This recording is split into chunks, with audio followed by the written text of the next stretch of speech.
The impossible rescue. The first thing you need to understand about Nexus Station is that it exists in the one place in the galaxy where everyone agrees to play nice. Built at the intersection of 5 major hyperspace routes, it serves as neutral ground for every species, government, and organization that needs to trade, negotiate, or simply avoid shooting each other for a few hours. Captain Sarah Chen had been docking at Nexus Station for 3 years, hauling cargo between the outer colonies and the core worlds. Her ship, the Relentless, was nothing special by galactic standards. A mid-range freighter with patch-hole plating, engines that ran on stubbornness and prayer, and a crew of humans who most other species considered slightly insane. Sarah stood at the observation deck of Nexus Station, watching the controlled chaos of interstellar commerce through the massive transparistell windows. Ships of every conceivable design moved through the station's approach vectors. Sleek Velian cruisers glided past bulky Thorgan mining vessels, while delicate Zephyrian transport pods darted between the larger ships like metallic butterflies. "Another exciting day in paradise," muttered Marcus Webb, Sarah's chief engineer, as he joined her at the window. The man had grease permanently embedded under his fingernails, and could make any piece of technology work with the right combination of cursing and creative rewiring. "Could be worse," Sarah replied, sipping coffee from a mug that had seen better decades. "At least nobody's shooting at us today." That was when the emergency klaxons began wailing. The pleasant hum of station activity instantly transformed into organized chaos. Emergency lights bathed the corridors in red, and the station's AI began broadcasting in 17 different languages simultaneously. Sarah's translator implant sorted through the cacophony and delivered the message in clear English. "All vessels, this is Nexus Station Control. We have received a priority alpha distress signal from the passenger liner Harmony of Worlds. The vessel is trapped in a collapsing wormhole, approximately 12 light minutes from our position. Repeat, this is a priority alpha emergency." Sarah felt her stomach drop. Priority alpha meant catastrophic loss of life was imminent. She grabbed Marcus by the shoulder and headed for the nearest information terminal. The main display showed a real-time, tactical representation of local space, 12 light minutes away. A massive red dot pulsed ominously. Data streams scrolled down the side of the display, and the numbers made Sarah's blood run cold. The Harmony of Worlds was a consortium luxury liner, one of the largest passenger vessels in known space. It carried over 50,000 beings from dozens of different species on what was supposed to be a routine pleasure cruise through the scenic wormhole networks of the Andral sector. "Wormhole collapse in progress," the display announced. "Estimated time to complete gravitational failure for hours, 37 minutes. Sarah studied the tactical display and the flood of data. The wormhole was a natural phenomenon, one of the stable passages that allowed faster-than-light travel, without the massive energy requirements of artificial hyperspace generation. But something had gone wrong. The gravitational matrix that kept the wormhole stable was breaking down, and when it collapsed completely, anything inside would be crushed down to atomic components. "Jesus," Marcus whispered, 50,000 people. Other ship captains and their crews were gathering around the display, their faces grim. Sarah recognized several of them. Captain Vorthik of the Thorgan Heavy Industries, his rocky skin scarred from decades of dangerous salvage operations. Commander Eilish of the Velian Exploration Corps, her silver hair gleaming under the emergency lights. Captain Sketh of the Zephyrian Merchant Marine, his insectoid features unreadable, but his body language suggesting deep concern. "Has anyone launched a rescue mission?" Sarah asked. Captain Vorthik's laugh was like grinding stone. "Rescue mission? Human, you clearly don't understand the physics involved. The wormhole is collapsing from the inside out. The gravitational shear would tear apart any ship that tries to enter." Commander Eilish nodded. "Agreement." The Velian Science Council ran preliminary calculations. Even our most advanced vessels couldn't survive the approach. The spatial distortions alone would overwhelm any known shielding system. "The mathematics are quite clear," added Captain Sketh, his translated voice carrying a tone of resigned sadness. "This is a tragedy, but it is not a solvable problem. The laws of physics are absolute." Sarah stared at the display, watching the red dot pulse like a dying heart. "So we just watched 50,000 people die. There is nothing to be done," Vorthik rumbled. "The consortium has been contacted.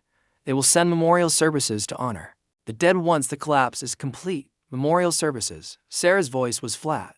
"That's the plan." She turned away from the group and activated her personal communicator.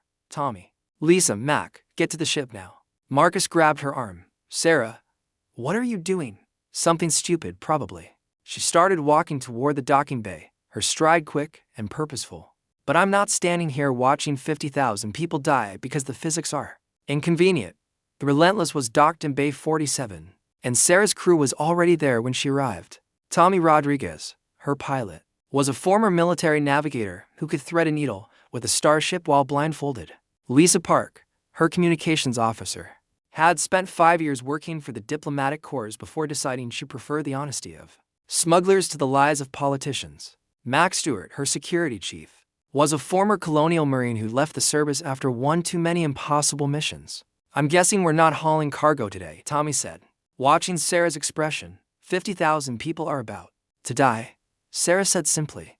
And everyone out there is saying it's impossible to save them. Max snorted. Since when do we listen to what everyone else says is impossible? The wormhole is collapsing, Lisa pointed out, though her fingers were already moving over her control panel. The gravitational shear alone would crush us before we got close enough to be useful, maybe, Sarah said, settling into the captain's chair. But we won't know until we try. Tommy, plot a course for the harmony of worlds. Marcus, I need everything you can give me from the engines. Mac, break out the emergency suits. Lisa, start monitoring all emergency frequencies. Sarah. Marcus said quietly, the other captains are right about the physics. We don't have shields designed for that kind of gravitational stress. Then we'll have to get creative. Sarah's hands flew over her controls, bringing the Relentless to life. Tommy, how long to reach the wormhole? At maximum burn, about 3 hours, Tommy replied. But that's assuming we don't get torn apart by the gravitational effects. We've got 4.5 hours before complete collapse, Sarah mused. That gives us some room to work with. The Relentless undocked from Nexus Station and accelerated toward the disaster zone. Behind them, Sarah could see other ships maintaining their positions. Their captains no doubt convinced that the humans were about to commit elaborate suicide. Captain, Lisa called from her station, I'm picking up transmissions from the Harmony of Worlds. They're saying goodbye to their families. The main screen lit up with dozens of communication channels. Sarah could see faces from across the galaxy, beings of every species imaginable, recording final messages for loved ones they would never see again. Children crying, parents trying to be brave, elderly beings offering wisdom to younger generations. How are they holding up structurally? Sarah asked. Not well, Marcus reported. The ship's hull is designed for luxury, not extreme gravitational stress. They've got maybe 2 hours before the superstructure starts failing, and the evacuation pods. Completely useless, Tommy said. The gravitational shear would crush them the moment they launched. Sarah studied the tactical display as they approached. The wormhole, the gravitational readings were off the charts, fluctuating wildly as the spatial distortion ate itself from the inside out. Any conventional rescue attempt would be suicide. Lisa, open a channel to the Harmony of Worlds. Channel. Open. Captain. Harmony of Worlds, this is Captain Sarah Chen of the freighter Relentless. We're here to get you out. The response came immediately in accented but clear English. Captain Chen. This is Captain Mordeth of the Harmony of Worlds. I appreciate the gesture, but your vessel cannot survive the approach. Please maintain safe distance and relay our final messages to Nexus Station. Negative. Captain Mordeth. We're not here to relay messages. We're here to save your people. There was a long pause. Captain Chen, I have 50,000 souls aboard this vessel. I cannot allow you to sacrifice yourselves in a futile gesture. Who said anything about futile? Sarah grinned, though the alien captain couldn't see it. We're humans, Captain. Futile gestures are our specialty. The Relentless continued its approach, and the gravitational readings climbed steadily. Sarah could feel the ship beginning to shudder as the wormhole's distorted spacetime began to affect their whole integrity. Captain, Marcus called from engineering. I'm reading massive gravitational fluctuations. The wormhole is pulling apart in sections. If we time it right, we might be able to ride one of the stable pockets. Might? Mac asked. Probably, Marcus corrected. Maybe. It's complicated. Sarah studied the gravitational readings, watching the patterns of distortion. The wormhole wasn't collapsing uniformly. Instead, it was breaking apart in chunks, creating temporary pockets of relatively stable spacetime. Tommy, can you surf those gravitational waves? Tommy's grin was visible in the reflection of his console. Can I surf gravitational waves? Captain, I can make this bucket dance if you need me to. Marcus, I need you to reroute power from everything non-essential. Life support, artificial gravity, internal lighting, everything. Dump it all into the structural integrity field. That's going to make for an uncomfortable ride, Marcus warned. Better uncomfortable than dead, Sarah replied. Lisa, contact the Harmony of Worlds. Tell them to prepare for emergency docking procedures. Captain Chen. Came Captain Mordith's voice. Your vessel is not equipped for passenger transfer of this magnitude. Maybe not, Sarah said, watching the gravitational readings. But we're about to find out what this ship can really do. The Relentless entered the outer edge of the wormhole's influence, and immediately the ship began to shake violently. Sarah's coffee mug slid off her armrest and shattered on the deck, the artificial gravity flickering as power was diverted to more critical systems. Gravitational shears increasing, Tommy reported, his voice steady despite the chaos around them. I'm reading massive spatial distortions ahead. There. Sarah pointed at the tactical display, that pocket of stable space, about 2 kilometers from the Harmony of Worlds. Can you get us there? I can get us there, Tommy said. Getting us back out might be more challenging. Sarah activated the ship-wide communication system. All hands, this is the captain. We're about to do something that every physics textbook says is impossible. Hang on, the Relentless dove deeper into the collapsing wormhole, riding the gravitational waves like a surfer on an impossible ocean. The ship's hull groaned and creaked as forces beyond imagination pressed against the structural integrity field. Lights flickered, systems failed and rebooted, and the artificial gravity gave up entirely, leaving the crew floating in their restraints. Distance to Harmony of Worlds, Sarah called. 5 kilometers in closing, Tommy replied, sweat beading on his forehead as he fought to keep the ship stable. The gravitational currents are getting stronger. Mac, prep the docking clamps. Lisa, tell the Harmony of Worlds to prepare for emergency passenger transfer. Captain. Came Captain Mordith's voice. Even if you reach us, your ship cannot hold 50,000 passengers. Watch us, Sarah said. The Relentless swept toward the massive passenger liner, its hull barely holding together against the incredible forces surrounding them. The Harmony of Worlds was a beautiful ship, or had been before the wormhole started tearing it apart. Its elegant curves were now twisted and bent, its hull plating buckled and torn. Docking in 30 seconds, Tommy announced. Sarah could see the passenger liner's emergency bays opening, and she realized the magnitude of what they were attempting. 50,000 beings, all depending on her crew to do the impossible. Marcus, how's our structural integrity? Holding at 60%. And falling, Marcus replied. But the docking clamps are secured. Lisa, tell them to start the transfer. Emergency procedures. No luggage, no delays. What happened next would be talked about in bars and academies across the galaxy for generations. The Relentless, a ship designed to carry cargo, not passengers, somehow began taking on 50,000 desperate beings. They filled the cargo holds, the corridors, the engine rooms, every available space. Sarah watched the transfer through the security cameras, seeing beings of every conceivable species working together with desperate efficiency. Parents carried children, the strong helped the weak, and everyone moved with the grim determination of people who knew they were running out of time. Captain, Marcus called, we're way over capacity. The life support systems can't handle this many people. How long can we maintain minimal life support? Sarah asked. Maybe an hour if we're lucky. Sarah did the math in her head. It would take at least 2 hours to get back to Nexus Station, and that was if they could escape the wormhole at all. Tommy, how are we looking for the exit? Not good, Tommy admitted. The gravitational currents are getting stronger, and the wormhole is collapsing faster than predicted. Sarah stared at the tactical display, watching the red zones expanding.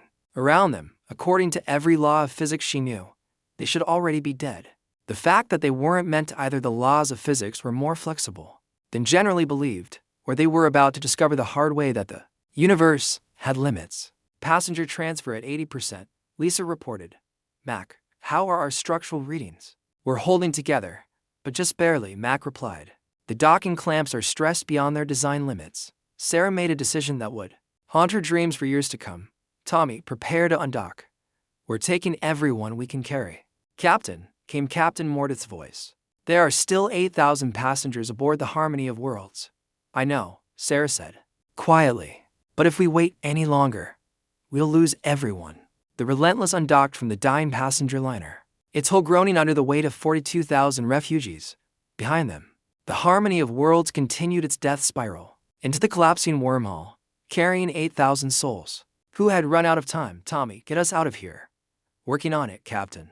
The Relentless began its escape from the wormhole, fighting against gravitational forces that should have crushed them. Hours ago, the ship's hull bucked and twisted. Systems failed and rebooted, and the artificial gravity gave up entirely. In the cargo holds and corridors, 42,000 beings from dozens of different species held onto whatever they could find and prayed to whatever gods they believed in. Children cried. Adults tried to be brave, and everyone wondered if they would live to see another day. And in the command center of a small freighter that was carrying 10 times its safe capacity, Captain Sarah Chen proved that sometimes the most important thing about physics isn't what's possible, but what happens when you refuse to accept the impossible. The Relentless burst free of the collapsing wormhole. Just as the gravitational matrix finally gave way behind them, the wormhole collapsed in a spectacular display of twisted spacetime, taking the harmony of worlds and its remaining passengers into the void. "We're clear," Tommy announced, his voice hoarse with exhaustion. Sarah looked around at her crew. All of them exhausted. All of them knowing they had just witnessed something that would change everything.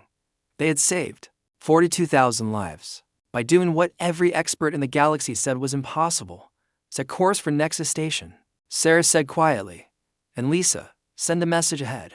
Tell them we're going to need some help with the passengers. The Relentless limped toward Nexus Station, its hull scarred and its systems failing, but its crew intact and its cargo holds full of beings who had been given a second chance at life. And somewhere in the depths of space, the galaxy began to realize that maybe, just maybe, they had been thinking about humans all wrong. Breaking every known law, the docking bay of Nexus Station had never seen anything like it. The Relentless limped into port, trailing atmosphere, coolant, and what appeared to be pieces of its own hull. Emergency crews swarmed the ship before it had even finished docking, but they stopped short when they realized what they were seeing. 42,000 beings emerged from a ship designed to carry maybe 50 passengers comfortably. They poured out of cargo holds, maintenance shafts, and spaces that shouldn't have been able to support life. Families clutched each other. Children cried with relief, and medical teams rushed to treat the injured. Station Administrator Corbeth, a tall Velian with silver skin and centuries of experience managing crises, stood watching the impossible scene unfold. His aide, a young Zephyrian named Zisk, kept checking his data pad as if the numbers might somehow make sense. "Sir," Zisk buzzed nervously, "the preliminary reports don't add up. The Relentless is rated for maximum emergency capacity of 200 beings. They're disembarking over 40,000. Corbeth's ancient eyes never left the human ship. "I can count, Zisk. What I can't understand is how they're all still alive." Captain Sarah Chen emerged from her ship looking like she'd been through a war. Her uniform was torn, her hair was disheveled, and she had a bandage wrapped around her left arm, but she was walking, and more importantly, she was smiling. "Administrator Corbeth," Sarah said, approaching the Velian official, "we're going to need medical facilities for about 3,000 beings, temporary housing for the rest, and probably a structural engineer to figure out if my ship is ever going to fly again." Corbeth stared at her for a long moment. "Captain Chen, what you've accomplished today should have been impossible. How are you even alive?" Sarah shrugged, a gesture that Corbeth had learned meant humans were about to say something that would challenge his understanding of reality. "We got creative." The next few hours were chaos as Nexus Station scrambled to accommodate the refugees. Medical teams worked around the clock treating everything from radiation exposure to psychological trauma. The station's restaurants and synthesizers worked overtime feeding beings who had thought they'd never eat another meal. And through it all, the story of what had happened spread like wildfire. Commander Eilish of the Velian Exploration Corps arrived at the medical bay where Sarah was being treated for radiation exposure.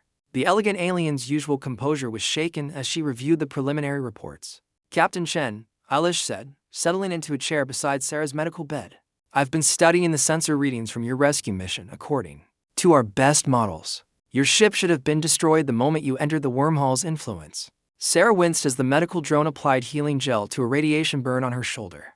"Yeah, well, our ship doesn't always read the manual. This isn't a joke," Eilish pressed. "The gravitational forces you encountered were beyond anything our most advanced vessels could survive. How did you maintain structural integrity?" Sarah looked at the Velian commander, noting the genuine curiosity mixed with frustration in her expression. "Can I ask you something, Commander? When you design a ship, what's the first thing you consider?" "Safety parameters," Eilish replied immediately. "Maximum stress tolerances, redundant systems, fail-safes, right? You build to specifications, stay within known limits, follow established protocols." Sarah sat up despite the medical drones. "Protest. We do things differently." "How?" Sarah grinned. "We build things that aren't supposed to work, and then we make them work anyway." Before Eilish could respond, Marcus Webb entered the medical bay, his engineering uniform even more oil-stained than usual. Behind him came Tommy Rodriguez, Lisa Park, and Max Stewart, all looking tired but oddly exhilarated. "Captain," Marcus said, "you're not going to believe what we found when we were surveying the damage. Try me." Marcus activated a portable hologram projector, showing a three-dimensional representation of the Relentless. The ship's structure was highlighted in different colors, showing stress points, damage areas, and modifications. "See these structural modifications?" Marcus pointed to several areas where the ship's framework had been reinforced with what appeared to be improvised materials. "We didn't make those." Sarah frowned. "What do you mean?" "I mean the ship modified itself," Tommy interjected. "During the rescue, when the gravitational stress got too intense, some of the hull plating actually reshaped itself to distribute the load more efficiently." Commander Eilish leaned forward, studying the hologram. "That's impossible. Ship hulls don't self-modify." "Tell that to the Relentless," Max said dryly. "Lisa, show her the power distribution readings." Lisa activated her own data pad, displaying a series of energy flowcharts during the rescue. "Our power systems were running at 300% of rated capacity, not 300% of maximum emergency capacity. 300% of what the engineers who built this ship thought was physically possible. The quantum field generators were actually creating localized space-time distortions to reduce the effective mass of the ship," Marcus added. "It's like the Relentless figured out how to make itself lighter when it needed to be." Commander Eilish stared at the data, her silver skin actually pale with shock. "Ships don't think. Technology doesn't evolve during operation. These readings suggest your vessel achieved feats that violate fundamental principles of engineering." Sarah exchanged glances with her crew. "Commander, can I tell you about human engineering philosophy?" "Please do." Sarah stood up, ignoring the medical drone's increasingly frantic beeping about her treatment being incomplete. "Most species design technology to work within known parameters. You calculate maximum stress at a safety margin and build to those specifications. If something exceeds those limits, the technology fails safely. That's rational engineering." Eilish agreed. "Sure. But humans learned a long time ago that safe failure isn't always an option." Sarah walked to the window, looking out at the Relentless where repair crews were swarming over its hull. "So, we build things differently. We build them to adapt." "Adapt how?" Tommy grinned. "Ever heard of emergence, Commander? It's when complex systems develop properties that their individual components don't possess, like consciousness rising from neural networks," Lisa added, "or flocking behavior in birds. Our ships aren't just machines," Marcus explained. "They're complex adaptive systems. When they're pushed beyond their limits, they don't just fail, they evolve."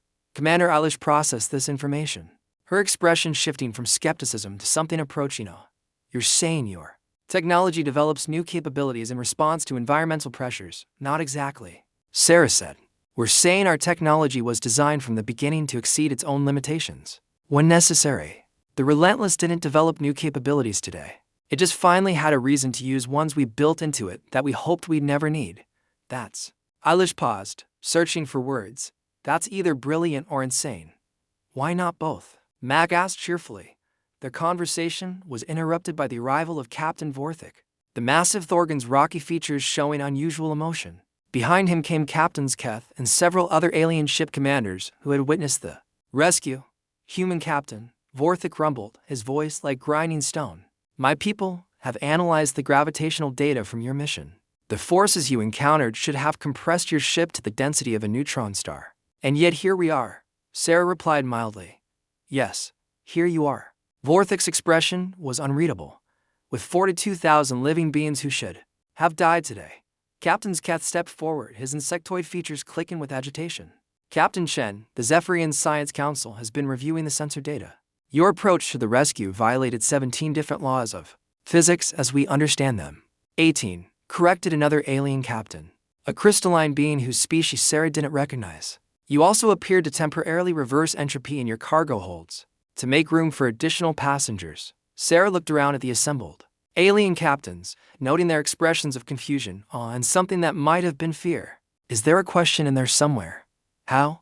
The word came from Commander Eilish, spoken with the frustration of someone whose entire worldview was being challenged. "How did you do any of this?" Sarah was quiet for a moment, considering her answer. Around her, the medical bay hummed with activity as doctors treated the rescued passengers. Through the windows, she could see families reuniting, children playing, and beings who had been hours away from death now planning their futures. "Commander." Sarah said finally, "Let me ask you something. When you were a child, did anyone ever tell you that something was impossible? Of course, it's part of a proper education to understand limitations. And did you believe them?" Eilish frowned. Believing established facts isn't a matter of choice. If something is impossible, it remains impossible regardless of belief. Sarah smiled. "See, that's where humans are different. When someone tells us something is impossible, our first instinct isn't to accept it. Our first instinct is to figure out why they think it's impossible, and then find a way around that limitation.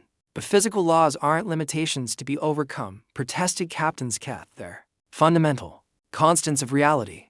"Are they?" Tommy asked. "Or are they just the boundaries of current understanding?" Marcus activated his hologram again, this time showing a historical progression of human technology.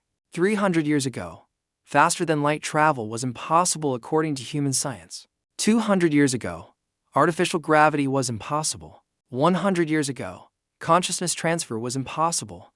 Yet here we are, Lisa added, talking to beings from across the galaxy while standing on a space station. That creates its own gravity field and houses artificial intelligences that are indistinguishable from biological consciousness. The difference, Sarah said, is that when we encounter something labeled impossible, we don't stop trying. We just try harder. Commander Eilish was studying the holographic display of the Relentless, her ancient mind working through the implications. "You're saying that human technology is designed to exceed its specifications when necessary." "We're saying human technology is designed by beings who don't accept that anything is truly impossible," Mac corrected. "Just temporarily difficult." Captain Vorthic's laugh was like an avalanche. "Temporarily difficult? You call violating the laws of physics temporarily difficult?" "Well," Sarah said with a grin, "we haven't figured out how to violate all of them yet. Give us time." The assembled alien captains fell silent, each processing the implications of what they'd witnessed. In the space of a few hours, a single human ship and crew had accomplished something that the combined scientific expertise of dozens of species had declared impossible. "Captain Chen," Commander Eilish said slowly, "if human technology is truly capable of adapting beyond its design parameters, what other limitations might you be capable of exceeding?" Sarah exchanged another look with her crew. "Commander, I think that's the wrong question. What's the right question? The right question is, what limitations do we actually have, versus what limitations we've just accepted without trying to overcome them." The silence that followed was profound. In the medical bay around them, 42,000 beings continued the business of staying alive, unaware that their rescue had just challenged every assumption about what was possible in a universe governed by supposedly immutable laws. Captain Keth was the first to speak. "This changes everything." "Does it?" Sarah asked. "Or does it just mean that everything was already possible, and we're just now realizing it?" Commander Eilish stood up, her expression thoughtful. "Captain Chen, I believe the Galactic Council will want to speak with you about today's events." "I figured they might," Sarah replied. "But first, I need to make sure my people get home safely. And then I need to figure out how to fix my ship." "About that," Marcus interjected, consulting his data pad. "Captain, the preliminary damage assessment is complete. The Relentless is actually in better condition now than it was before the rescue." Sarah blinked. "Come again." "The adaptive modifications the ship made during the rescue haven't reverted. If anything, they've become permanent improvements. The hull is stronger, the engines are more efficient, and the structural integrity field is operating at levels that shouldn't be possible with our current technology." Tommy grinned.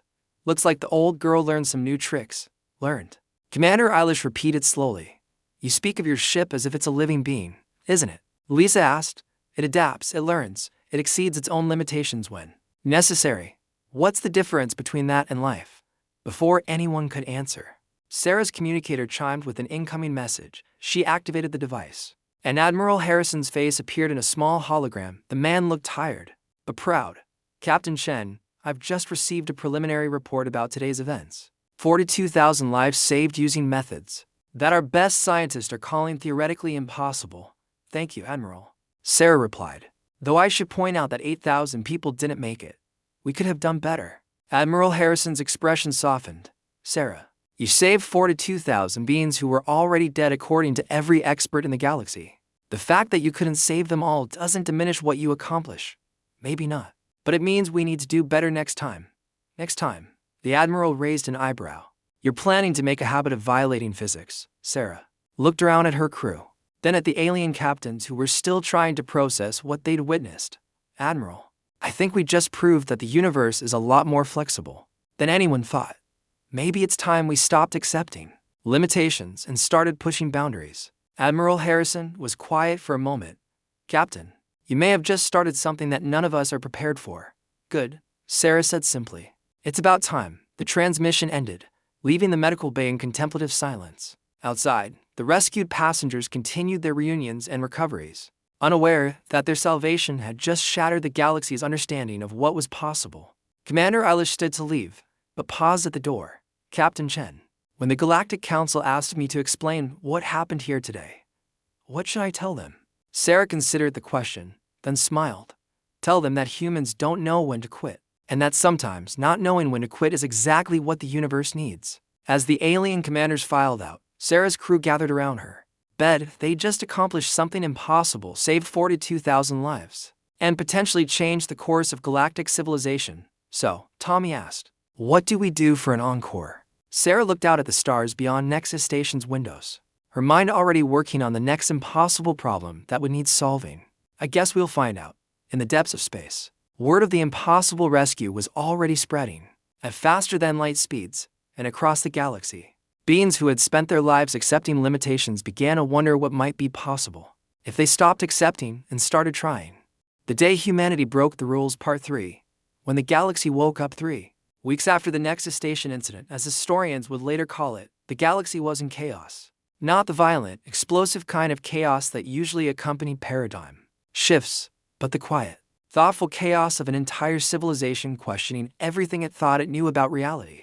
The Galactic Council chambers on Centauri Prime had never hosted an emergency session quite like this one. Representatives from over 100 species filled the vast amphitheater, their various forms of agitation creating a symphony of clicks, buzzes, rumbles, and harmonics that the translation system struggled to process. At the center of it all sat Captain Sarah Chen, looking remarkably calm for someone who had apparently broken the universe. Chancellor Vrex, the ancient leader of the Galactic Council, called the session to order. The Ethereum's gaseous form shimmered with patterns that indicated deep concern.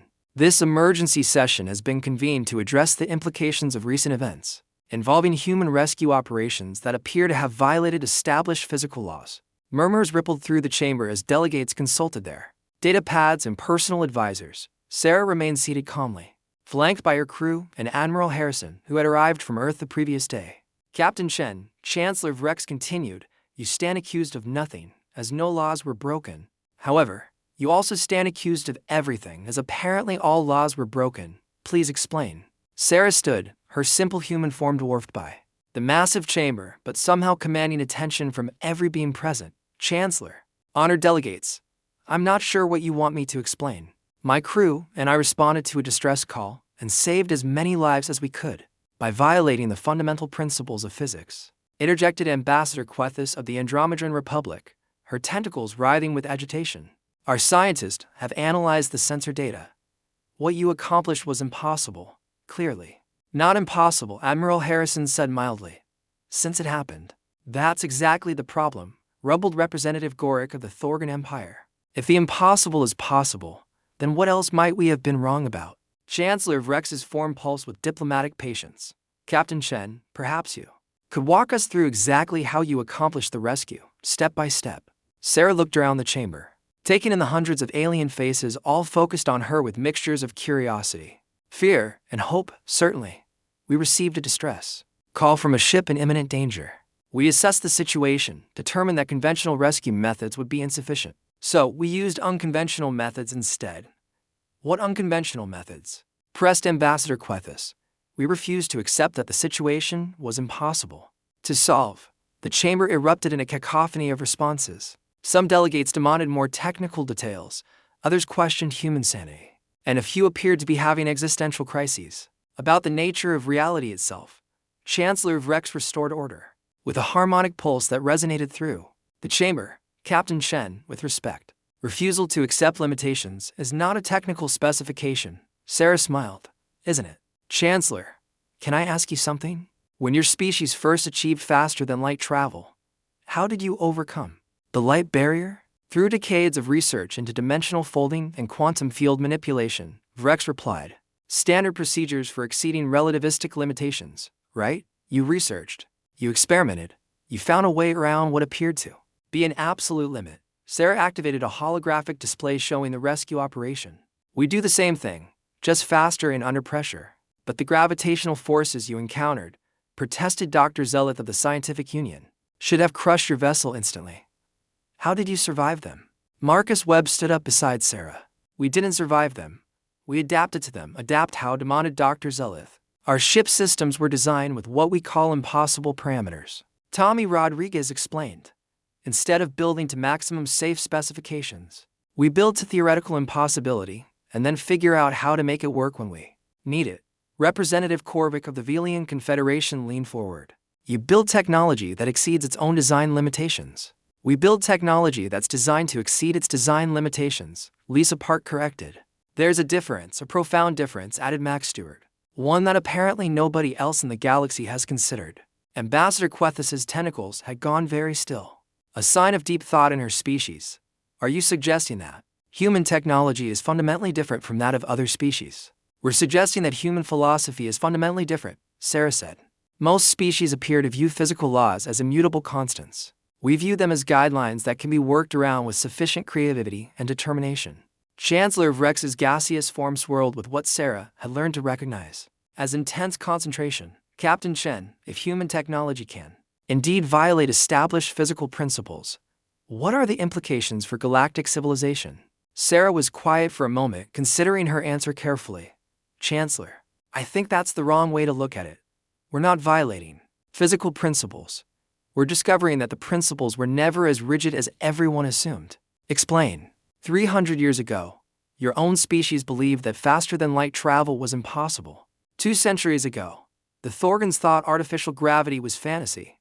100 years ago, the Zephyrians insisted that consciousness couldn't be digitized. Sarah gestured to the diverse assembly around her.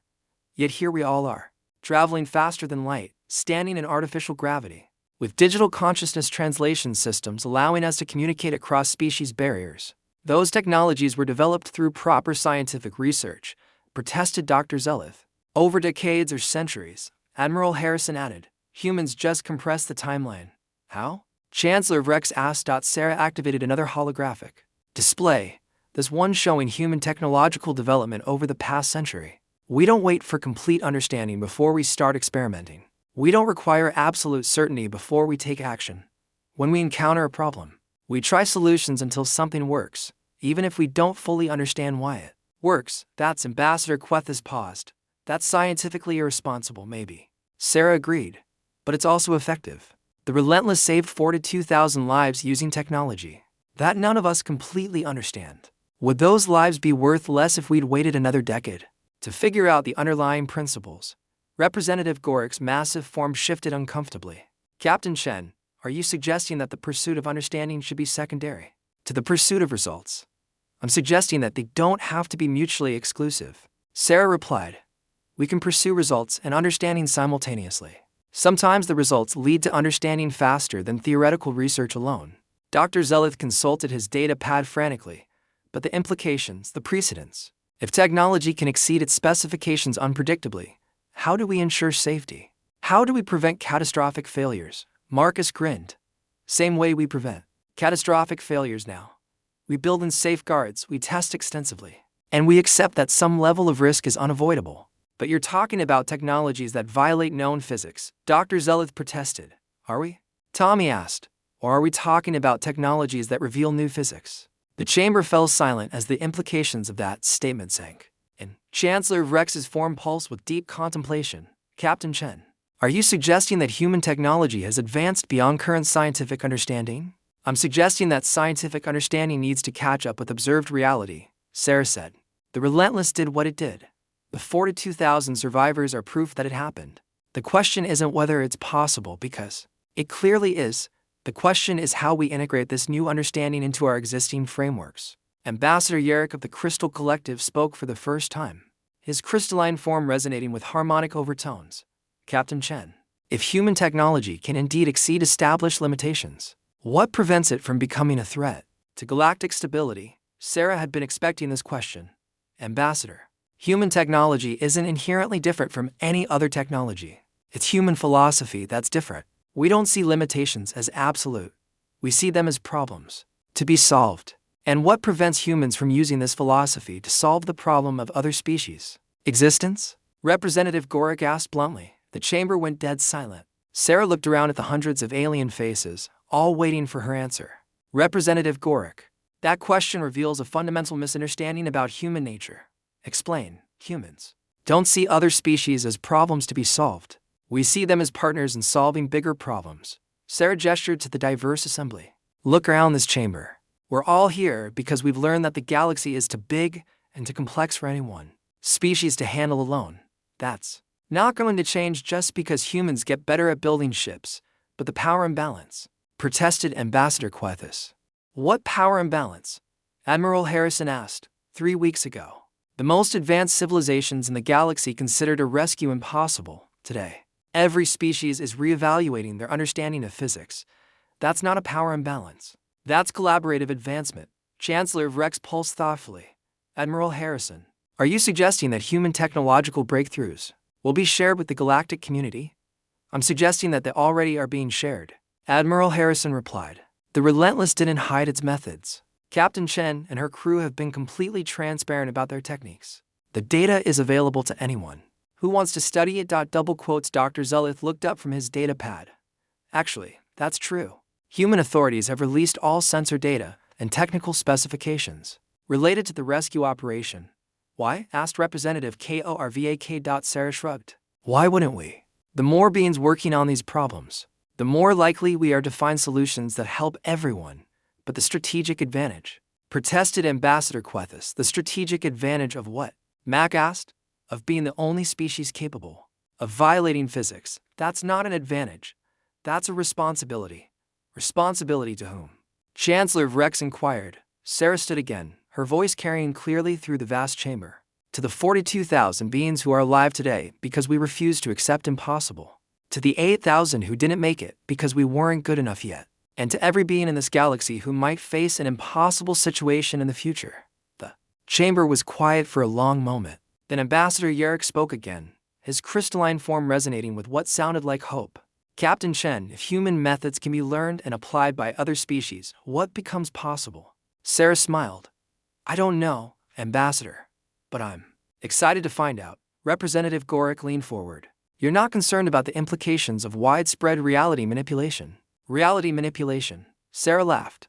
Representative, we're not manipulating reality. We're just finally paying attention to how reality actually works, instead of how we thought it worked. Chancellor Rex's form swirled with what Sarah had learned to recognize as decision-making. Captain Chen, the Galactic Council has been debating how to respond to recent events. Some representatives favor restrictions on human technological development. Others favor complete integration of human methods into existing frameworks. And what do you favor? Chancellor, I favor survival. Vrex replied simply. And if human methods can save lives that would otherwise be lost, then those methods deserve serious study and implementation. Double quotes. Dr. Zelith stood up abruptly. Chancellor, with respect, we're talking about fundamentally altering our understanding of physical reality based on a single incident that saved 42,000 lives, Admiral Harrison pointed out. And that's just the beginning, Lisa said quietly. All eyes turned to her. What do you mean? Chancellor Rex asked. Since the rescue, we've been analyzing the Relentless's performance data. The adaptive modifications the ship made during the operation aren't reverting. If anything, they're continuing to evolve. Evolve how? Dr. Zelith demanded. Marcus activated his holographic display again, showing real-time data from the Relentless. The ship's structural integrity field is now operating at 400% of original specifications. The engines are showing efficiency improvements that violate conservation of energy. And the ship's computer systems appear to be developing new capabilities autonomously. Autonomously, Representative Korvak's voice carried a note of alarm. Not autonomously, Tommy corrected. Responsively. The ship is adapting its capabilities based on crew needs and mission requirements. You're describing artificial evolution, Ambassador Quethis said, her tentacles rigid with shock. We're describing technology that learns and grows instead of just following program parameters. Sarah said. And before anyone asks, yes, we're monitoring it carefully. No, it's not dangerous. And yes, we're sharing all the data with anyone who wants to study it. Chancellor Rex pulsed with what might have been amusement. Captain Chen, You seem remarkably calm about having apparently created sentient technology. Chancellor, we didn't create anything. We just stopped putting artificial limits on what our technology was allowed to become. The chamber buzzed with conversation as delegates consulted with their advisors and specialists. Sarah waited patiently, watching the galaxy's representatives grapple with ideas that challenged their fundamental assumptions about reality. Finally, Chancellor Vrex called for order.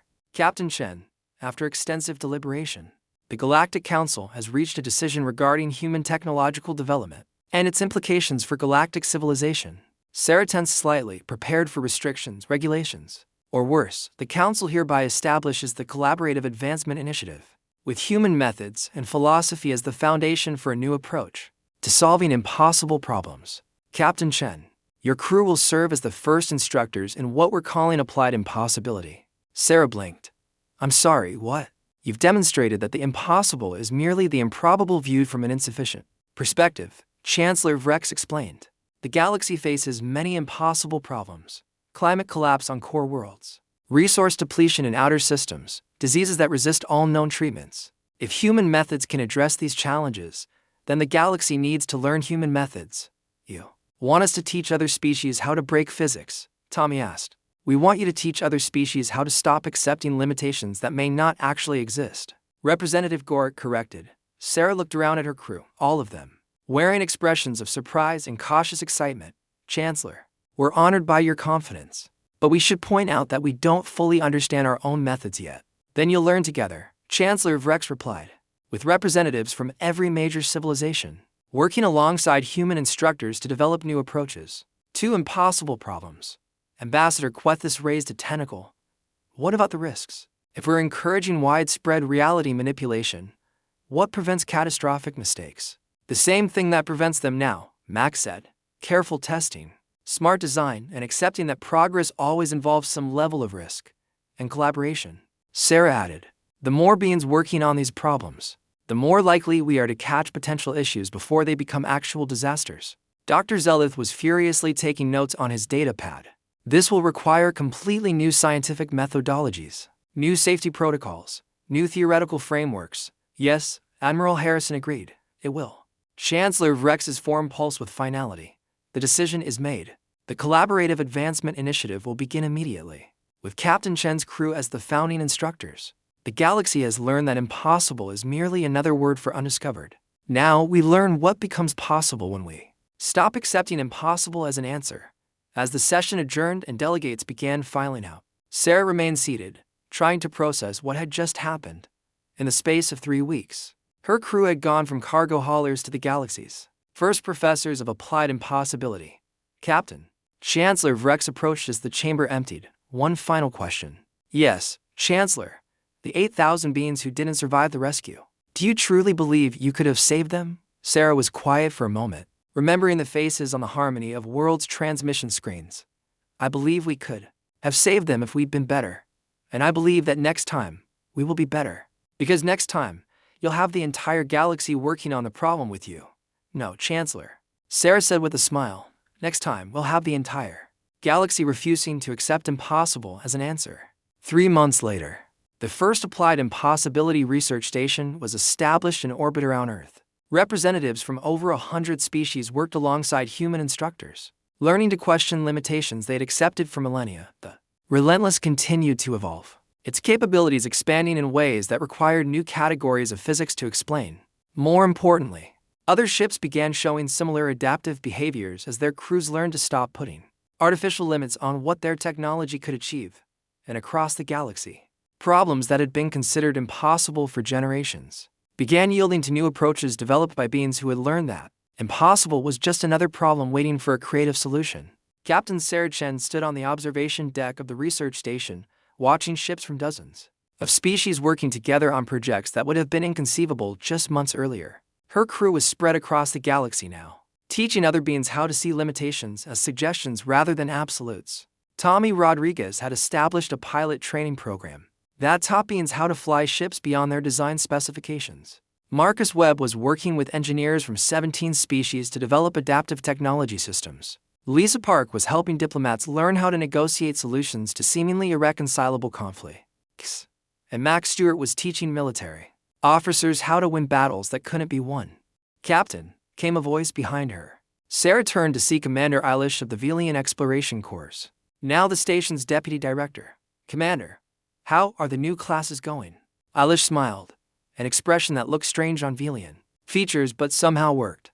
Yesterday, a team of Zephyrian engineers solved a stellar engineering problem that had stumped their best minds for 3 centuries. They did it by refusing to accept that stars couldn't be safely modified. And they were right.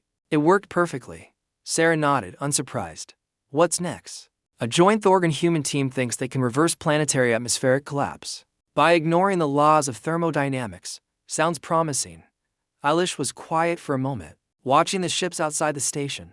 Captain, do you ever worry that we're changing too much too fast? Sarah considered the question, thinking about the 42,000 beings who were alive because someone had refused to accept. Impossible as an answer. Commander, you know what I worry about. What? I worry about all the beings who died throughout history because someone accepted that saving them was impossible. I worry about all the problems that went unsolved because someone decided they were too difficult to attempt. I worry about all the discoveries that were never made because someone believed the universe had absolute limits. Eilish nodded slowly. And now we're learning that the universe is far more flexible than anyone imagined. That consciousness can push matter beyond its supposed limitations. That technology can evolve in real time when it needs to. That impossible is just another word for we haven't figured it out yet. Sarah gestured to the ships outside, where beings from dozens of species were working together on projects that challenged everything they thought they knew about reality. Commander, 3 months ago, the most advanced civilizations in the galaxy couldn't save 50,000 people from a collapsing wormhole. Today, we're teaching stellar engineering to species who thought stars were immutable forces of nature. It is remarkable progress, Eilish agreed. It's just the beginning, Sarah said. We're not changing too much too fast. We're finally catching up to what was always possible. Her communicator chimed with an incoming message. Sarah activated it, and Admiral Harrison's face appeared in hologram. Captain, we just received a distress call from the Outer Rim. The entire Kepler colony system is facing gravitational collapse. All conventional analysis suggests the situation is impossible to resolve. Sarah smiled. How impossible? Completely impossible. The system's star is going supernova in 72 hours, and there's no known technology capable of evacuating 8 billion beings in that time frame. Perfect, Sarah said. We'll take the relentless and a few of our best applied impossibility teams. See if we can't teach that star some manners. Admiral Harrison's expression was fond but concerned. Sarah, even with everything we've learned, moving 8 billion beings in 72 hours is beyond anything we've attempted. Admiral, Sarah replied, 3 months ago, saving 42,000 people was beyond anything we'd attempted. Today, our graduates are redesigning solar systems for fun. I think we can handle one misbehaving star. And if you can't, Sarah's expression grew serious. Then 8 billion beings die. And we learned something important about the actual limits of what's possible. But Admiral, I don't think we're going to find those limits anytime soon. The transmission ended, and Sarah turned back to Commander Eilish. Commander, I need to borrow some of your best students. We have a star to negotiate with. Eilish's laugh was pure joy. Captain, 6 months ago, that sentence would have been considered evidence of mental illness. 6 months ago, a lot of things would have been considered impossible, Sarah replied. But we're not living 6 months ago anymore. We're living in a universe where impossible is just another engineering challenge. As Sarah walked toward the docking bay where the Relentless waited, now grown into something that barely resembled its original configuration, she reflected on how much had changed. The ship had evolved into a hybrid of technology and something approaching consciousness, its capabilities expanding with each mission as it learned new ways to exceed its own limitations. Her crew had evolved too. No longer just cargo haulers, they'd become teachers, explorers, and pioneers of a new way of thinking about reality. They'd learned that the universe was not a collection of rigid laws but a vast playground of possibilities waiting to be discovered. And the galaxy had evolved most of all. Species that had spent millennia accepting limitations were now questioning everything they thought they knew about what was possible. Wars that had seemed intractable were being resolved through approaches that ignored conventional diplomatic wisdom. Diseases that had resisted treatment for centuries were yielding to medical techniques that treated the laws of biology as suggestions rather than absolutes. The Relentless hummed to life as Sarah boarded, its systems responding to her presence with what could only be described as enthusiasm. Marcus was already at his engineering station, reviewing data on stellar mechanics that shouldn't have been possible to modify. Tommy was plotting courses through spacetime that violated several fundamental principles of navigation. Lisa was coordinating with evacuation teams across dozens of species, organizing the impossible logistics of moving 8 billion beings. And Mac was reviewing security protocols for operations that had never been attempted before. Captain, Marcus called out, I've been analyzing the Kepler system data. The star's gravitational matrix is destabilizing in ways that our current models can't predict. Sounds familiar, Sarah replied, settling into her command chair. Tommy, how long to reach the system? At maximum burn, about 60 hours, Tommy reported. That gives us 12 hours to work with once we arrive. 12 hours to convince a star not to explode and evacuate 8 billion beings, Lisa mused. Just another Tuesday in applied impossibility. Actually, Max said. Reviewing the mission parameters, it's Thursday. Even better, Sarah said with a grin. Thursday impossibilities are the best kind. All right, people, let's go save a solar system. The Relentless departed the research station, its evolved systems adapting in real time to the demands of another impossible mission. Behind them, the Applied Impossibility Research Station continued its work of teaching the galaxy that limitations were just problems waiting for creative solutions. And ahead of them, 8 billion beings went about their daily lives unaware that their continued existence depended on a small crew of humans who would never learn when to quit, and a ship that had forgotten how to accept impossible as an answer. In the depths of space, reality continued to be more flexible than anyone had imagined, and the universe waited patiently to reveal what other wonders were possible. When beings stopped accepting what couldn't be done and started discovering what could, the galaxy had awakened to a new understanding of what was possible. And Captain Saracen and her crew were just getting started.